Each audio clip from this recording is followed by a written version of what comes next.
খেলাধুলার নয়া যুগে দেশ। সিলেটে নতুন করে স্পোর্টসের উদ্বোধনে প্রধানমন্ত্রীর। জমি নষ্ট না করে রেলের উন্নীতকরণের চিন্তা সরকারের।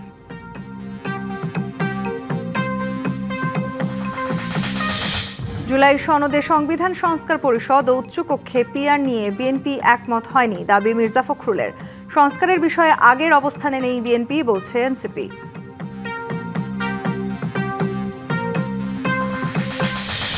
সবার আগে যুক্তরাষ্ট্র, এখনও এই নীতিতে চলছে বাংলাদেশ। অভিমত গণতান্ত্রিক অধিকার কমিটির। চুক্তিতে জড়িতদের বিরুদ্ধে ব্যবস্থার দাবি।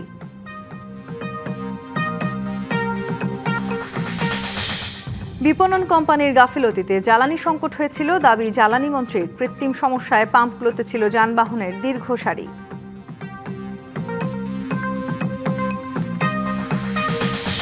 হাওরে সোনালী ফসল হারিয়ে হাহাকার কৃষকের। বৃষ্টিতে বাড়ছে দুশ্চিন্তা, বৈরী আবহাওয়ায় নষ্ট হচ্ছে কেটে রাখা ধান।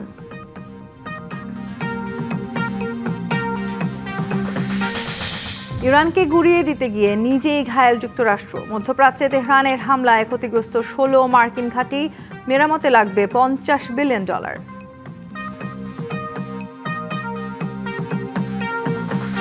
খেলাধুলার নতুন যুগে প্রবেশ করল বাংলাদেশ। শুরু হলো নতুন করে স্পোর্টস। ট্রফি উদ্বোধন করে প্রধানমন্ত্রী তারেক রহমান বলেন, আগামীর বাংলাদেশের নেতৃত্ব দেবে তরুণরা। স্পোর্টসের মাধ্যমে তারা দেশকে নিয়ে যাবে বিশ্ব দরবারে। সেই লক্ষ্য পূরণে নবীন খেলোয়াড়দের পাশে থাকবে সরকার।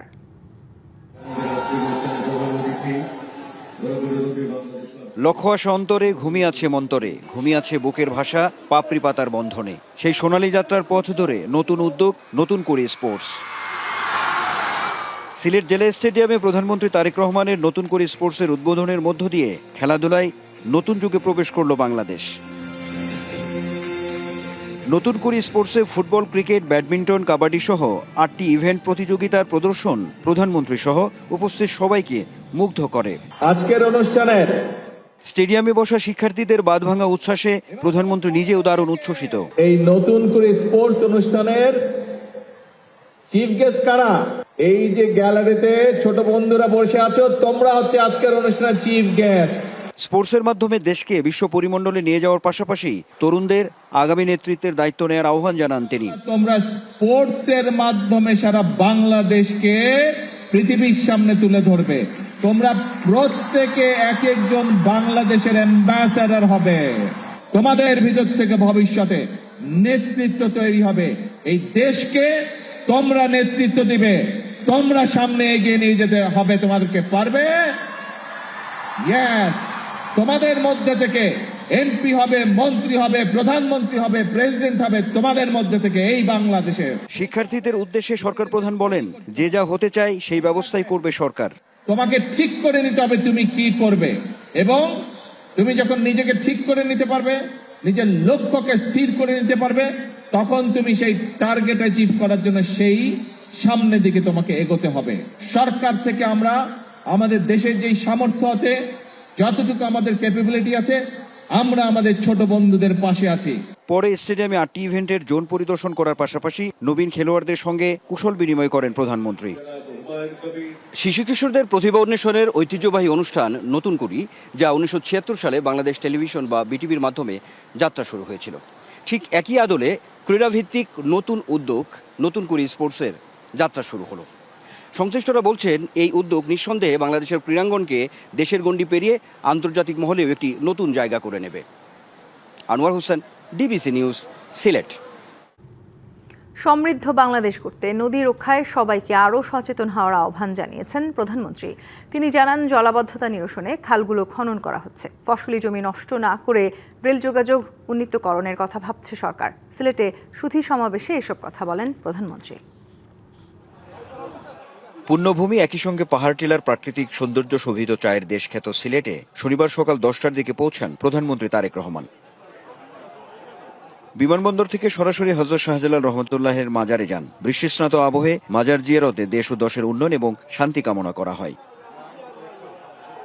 সেখান থেকে সিলেট শহর ঘেঁষা সুরমা নদী তীরবর্তী চাঁদনী ঘাটে জলাবদ্ধতা নিরসন, বন্যা প্রতিরোধী অবকাঠামো নির্মাণ প্রকল্পের ভিত্তিপ্রস্তর স্থাপন করেন সরকার প্রধান।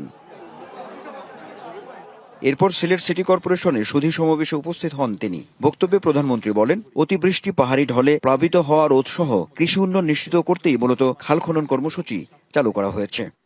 আন্ডারগ্রাউন্ড ওয়াটার লেভেল যেটা আছে সেটা শুধু সিলেট সিটি কর্পোরেশনে নয়, এই সমস্যা ঢাকাতেও আছে, এই সমস্যা অন্য অনেক শহরগুলোতেই আমাদের আছে। পানিটাকে যাতে আমরা ব্যবহার করতে পারি, জলাবদ্ধতাও যাতে না হয়, মানুষেরও কষ্ট না হয়, সেটি কৃষির সুবিধার জন্যই হোক, পানিটিকে মানুষের ব্যবহারের সুবিধার জন্যই হোক, আমরা খালগুলো খনন করতে চাচ্ছি দেশে। বুড়িগঙ্গা নদীর পানি অসম্ভব রকম বিষাক্ত হয়ে গিয়েছে। এইভাবে যদি সবগুলো নদী বিষাক্ত হতে থাকে তাহলে একটা অসম্ভব ভয়াবহ পরিস্থিতিকে আমরা সকালে ধাবিত হচ্ছি। কাজেই এই বিষয়ে আমাদের মানুষকে সচেতন করতে হবে। প্রধানমন্ত্রী ঢাকা সিলেট মহাসড়কের দুরবস্থার কথা তুলে ধরে তা নিরসনের প্রতিশ্রুতি দেন। বলেন, সড়ক পথের পাশাপাশি রেল যোগাযোগ আরো বেশি উন্নত করা হবে।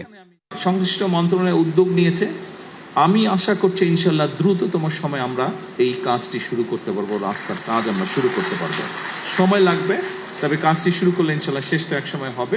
সেজন্য রাস্তা যদি নির্মাণ করি আমরা, একই সাথে কিন্তু আমাদের ফসলি জমিও নষ্ট হচ্ছে, সেজন্য সেই বিষয়টাকে আমাদের মাথায় রাখতে হবে। অবশ্যই রাস্তার উন্নয়ন, আমরা রাস্তার ক্ষেত্রে যোগাযোগ ব্যবস্থা উন্নয়ন করব, কিন্তু রেলটাকে আমরা ডেভেলপ করতে চাই। স্বাস্থ্য সুরক্ষা নিশ্চিতে পরিকল্পনার কথা তুলে ধরে প্রধানমন্ত্রী জানান, সিলেট মেডিকেল কলেজ হাসপাতালের শয্যা সংখ্যা আরো বাড়ানো হবে। বিভিন্ন সমস্যা আছে, সেই সমস্যাগুলোতে তাদেরকে আমরা চেষ্টা করছি সহযোগিতা করতে।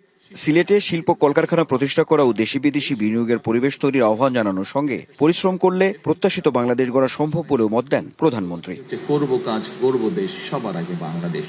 Anwar Hossain, DBC news, Sylhet. সিলেটের বাসিয়া খাল পুনর্খনন কাজের উদ্বোধন করলেন প্রধানমন্ত্রী তারেক রহমান। কাজ শেষ হলে ৮০,০০০ কৃষক সরাসরি উপকৃত হবেন। ২৩ কিলোমিটার দীর্ঘ এই খালের দুই পাশে বৃক্ষরোপণ করা হবে বলে জানান প্রধানমন্ত্রী। ৫ দশক পর এমন পদক্ষেপে উচ্ছ্বসিত বাসিয়া তীরবাসী।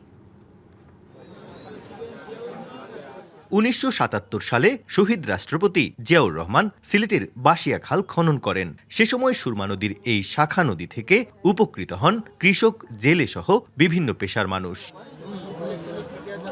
এরপর কালের পরিক্রমায় মৃত খালের রূপ নেয় এই জলধারা। প্রায় ৫ দশকের মাথায় পিতার দেখানো পথ ধরে আবারও বাসিয়া খাল খনন করলেন প্রধানমন্ত্রী তারেক রহমান। এর মাধ্যমে কৃষিভিত্তিক এ অঞ্চলে সম্ভাবনার নতুন দিগন্ত উন্মোচিত হলো। প্রধানমন্ত্রী ওখানটা আমরা কাজটা করে নিতে পারুন, আল্লাহর কোলে আমরা গড়ে গড়ে বহুত এটা উপকার হইব। কৃষিকাজে তো পানি টানি থাকলে কৃষিকাজে অনেক উপকারী হয়। আমরা আশা করি এখন পুরা যত কাম হয়ে এগুলো আবার নদীর রূপান্তরিত হইব, হইলে এই অঞ্চলের মানুষ যে পানি যে বন্যা আক্রান্ত হইতো, এখান থেকে ওদের রাঘব হইব, পানি দ্রুত নামে যাব। খনন কাজের উদ্বোধন শেষে প্রধানমন্ত্রী বলেন, বাসিয়া খালটি সম্পূর্ণ খনন হয়ে গেলে খাদ্যশস্য উৎপাদন বাড়বে ৭,০০০ মেট্রিক টন বেশি। শুধু এই খাল না, সারা বাংলাদেশে এরকম অনেক বাসিয়া খাল আমরা খনন করব। কারণ আমরা যদি এই খালগুলো খনন করতে পারে, কৃষক ভাইদের জন্য সুবিধা হবে। আপনারা দেখেছেন এই সরকার হচ্ছে কৃষক বান্ধব সরকার। প্রত্যক্ষভাবে এর সুফল পাবে ৮০,০০০ কৃষক, পাশাপাশি লাভবান হবেন আরো ১.৫ লাখ কৃষিজীবী। এমন কর্মসূচি অব্যাহত থাকবে বলেও জানান তিনি। একটি সরকারকে ১২ তারিখে নির্বাচনে ভোট দিয়ে সরকার গঠন করেছে, যেই সরকার জনগণের জন্য কাজ করবে। কারণ আমাদের একমাত্র জবাবদিহিতা হচ্ছে এই দেশের মানুষের কাছে, এই দেশের জনগণের কাছে। সেজন্যই আমরা সেই সকল কর্মসূচি পালন করতে চাই, সেই সকল কাজ আমরা করতে চাই যেগুলোতে জনগণের উপকার হবে। এমন সম্ভাবনাময় কর্মযজ্ঞে জামাতাকে কাছে পেয়ে আবেগে উচ্ছ্বসিত হয়ে পড়েন সিলেটবাসী। কৌতুকের ছলে এই উচ্ছ্বাসের জবাবও দেন তারেক রহমান।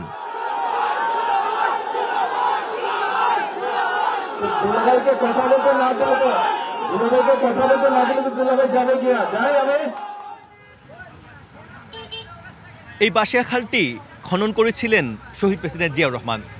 তার পদাঙ্ক অনুসারে তারেক রহমান আজ যে এই খালটি খনন উদ্বোধন করলেন, স্থানীয়রা চাইছেন এই খালটি খনন সম্পন্ন হবে এবং এর মাধ্যমে এই এলাকায় কৃষিতে একটি বিপ্লব সাধিত হবে বলে মত স্থানীয়দের। Pratyush Talukdar, DBC news, Sylhet.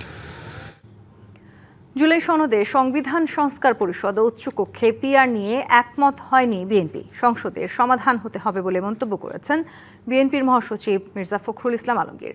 দুপুরে রাজধানীর শেরেবাংলা কৃষি বিশ্ববিদ্যালয়ের এক অনুষ্ঠানে তিনি আরও বলেন, জুলাই সনদ সহ চলমান রাজনৈতিক বিষয় নিয়ে বিতর্ক থাকলেও তা নিয়ে অপরাজনীতি করার সুযোগ নেই।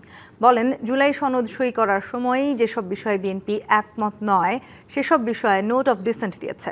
এছাড়া অনেক বিষয়ে বিএনপির আপত্তি থাকলেও জনগণের প্রত্যাশা দেখে তাতে রাজি হয়েছে দলটি।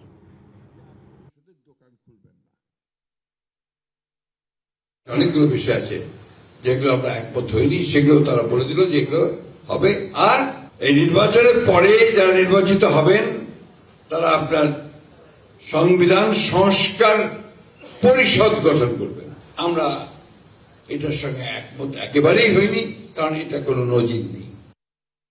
নির্বাচনের আগে বিএনপি সংস্কার নিয়ে কথা বললেও এখন সেই অবস্থানে নেই। এটা জনগণের সাথে লুকোচুরি বলে মন্তব্য করেছেন জাতীয় নাগরিক পার্টি এনসিপির সদস্য সচিব আখতার হোসেন। দুপুরে রাজধানীর বাংলা মোটরে এনসিপির কার্যালয়ে একথা বলেন তিনি। শপথ গ্রহণের দিনেই গণভোটের রায় অস্বীকার করেছে বিএনপি অভিযোগ করে আখতার বলেন, এ বিষয়ে সংসদে আহ্বান জানানো হলেও সংবিধান সংস্কারের বিষয়ে আপত্তি করছে বিএনপি। নানাভাবে এই গণভোটের রায়কে সংবিধান সংস্কার পরিষদ বা জুলাই সনদ বাস্তবায়ন যে আদেশ, সেটাকে সরকার দলের তরফ থেকে কখনো বা প্রতারণা, অন্তহীন প্রতারণার দলিল বলা হলো, কখনো বা এটাকে অসাংবিধানিক আইনগত কর্তৃত্ব বহির্ভূত হিসেবে সেটাকে পরিচিত করানোর একটা প্রবণতা আমরা সরকার দলের তরফ থেকে দেখতে পেলাম। বিএনপি সবার আগে বাংলাদেশ স্লোগান দিয়ে ক্ষমতায় এলেও চলছে সবার আগে যুক্তরাষ্ট্রনীতিতে, এমন দাবি অধ্যাপক আনু মোহাম্মদের। সরকারের 2.5 মাসের কাজের মূল্যায়ন নিয়ে ঢাকা রিপোর্টার্স ইউনিটিতে গণতান্ত্রিক অধিকার কমিটির এক সভায় এমন দাবি করেন তিনি। যুক্তরাষ্ট্রের সাথে উড়োজাহাজ ও জ্বালানি কেনার চুক্তির দিকে ইঙ্গিত দিয়ে এসব কথা বলেন তিনি। আরও বলেন, অন্তর্বর্তী সরকারের সময় রাষ্ট্রীয় প্রতিষ্ঠানকে পাশ কাটিয়ে যুক্তরাষ্ট্রের সাথে এলএনজি আমদানি ও বোয়িংয়ের উড়োজাহাজ কেনার মতো জাতীয় স্বার্থবিরোধী চুক্তি করা হয়েছে। এই চুক্তির সঙ্গে জড়িতদের বিরুদ্ধে তদন্ত ও ব্যবস্থা নেওয়ার দাবিও জানান আনু মোহাম্মদ। ডক্টর ইউনূস সরকারের কার্যক্রম নিয়ে একটি শ্বেতপত্র প্রকাশের দাবিও জানান তিনি। জাতীয় সক্ষমতা বৃদ্ধির পরিবর্তে সরকার কর্পোরেট লবিস্টদের প্রভাবে বিদেশি কোম্পানিকে সুবিধা দিতে উৎপাদন বন্টন চুক্তি সংশোধন করছে, এমন অভিযোগ করেন তিনি। তেল ও গ্যাসের অনুসন্ধান কার্যক্রম রাষ্ট্রীয়ভাবে করার দাবিও জানান আনু মোহাম্মদ। বিপণন কোম্পানিগুলোর গাফিলতির কারণেই জ্বালানি তেল নিয়ে সংকট দেখা দিয়েছিল। কৃত্রিম সংকটের কারণেই পাম্পগুলোতে ছিল যানবাহনের দীর্ঘ লাইন। এছাড়া জ্বালানি সচিব যে নির্দেশনা দিয়েছেন, অনেক ক্ষেত্রে তা সঠিকভাবে বাস্তবায়ন করা হয়নি। রাজধানীর বিয়াম মিলনায়তনে বাংলাদেশ ভূতাত্ত্বিক জরিপ অধিদপ্তর আয়োজিত সেমিনারে এসব কথা বলেন বিদ্যুৎ, জ্বালানি ও খনিজ সম্পদ মন্ত্রী ইকবাল হাসান মাহমুদ। যে বিদ্যুতের আমাদের জ্বালানির যে সংকটটা দেখা দিচ্ছে, সংকট আমি বলি না, এটা আর্টিফিশিয়াল সংকট হয়েছে, আর্টিফিশিয়াল লাইন হয়েছিল। এখানে যে বেঙ্গলে যে ফ্যামিন হয়েছিল, সেখানে বলেছে যে এটা মোস্টলি হয়েছিল ডেলিভারির জন্য, সাপ্লাইয়ের জন্য হয়েছিল। তা আমাদের এখানে আর্টিফিশিয়াল মোটরসাইকেলের লাইন লাগছে, পলিটিক্যাল একটা মোটিভেশন ছিল। চড়া শুল্কের কারণেই দেশের বাজারে রিকন্ডিশনড গাড়ির আমদানি ও বিক্রি কমছে। এতে করে কমেছে এই খাত থেকে সরকারের রাজস্ব আয়ও। এই বাস্তবতা তুলে ধরে আসছে বাজেটে ব্যবসা বান্ধব রাজস্ব নীতির দাবি বারভিটার। রিকন্ডিশনড যানবাহন আমদানিতে গাড়ির বয়সসীমা 5 থেকে বাড়িয়ে 8 বছর করার দাবিও তুলেছে সংগঠনটি। বৈদ্যুতিকের আগে হাইব্রিড গাড়ির বাজার সম্প্রসারণে নীতি সহায়তা চায় সংগঠনটি। মুক্তি চায় ভ্যাট আদায়ের হয়রানি থেকেও। রিকন্ডিশন গাড়ি আমদানি ও বিপণন খাতে প্রায় 20,000 কোটি টাকা বিনিয়োগের বিপরীতে সরকার বছরে রাজস্ব পায় প্রায় 6,000 কোটি টাকা। রিকন্ডিশন গাড়ি আমদানিকারকদের সংগঠন ভারভিডার এমন তথ্যের বিপরীতে বিআরটি এর পরিসংখ্যানে দেখা যাচ্ছে, ডলারের দাম বাড়তে থাকায় 2022 সালে যেখানে গাড়ি নিবন্ধন হয়েছে 16,700 ইউনিট, সেখানে ধারাবাহিকভাবে কমে 2025 সালে নেমেছে 9,400টিতে। আবার চলতি বছরের জানুয়ারিতে 2,147টি আমদানি হলেও ফেব্রুয়ারিতে জাপান থেকে রিকন্ডিশন গাড়ি এসেছে 1,505টি। এমন পরিস্থিতিতে শনিবার রাজধানীর বিজয়নগরে ভারভিডা আয়োজিত সংবাদ সম্মেলনে রিকন্ডিশন গাড়ি আমদানি শুল্ক কমানোর দাবি জানানো হয়। জ্বালানি সাশ্রয়ী হাইব্রিড প্লাগ-ইন হাইব্রিড গাড়ির শুল্ক হ্রাস করার অনুরোধ জানাচ্ছি। গণপরিবহন হিসেবে মাইক্রোবাসের সম্পর্ক শুল্ক প্রত্যাহার করার অনুরোধ জানাচ্ছি।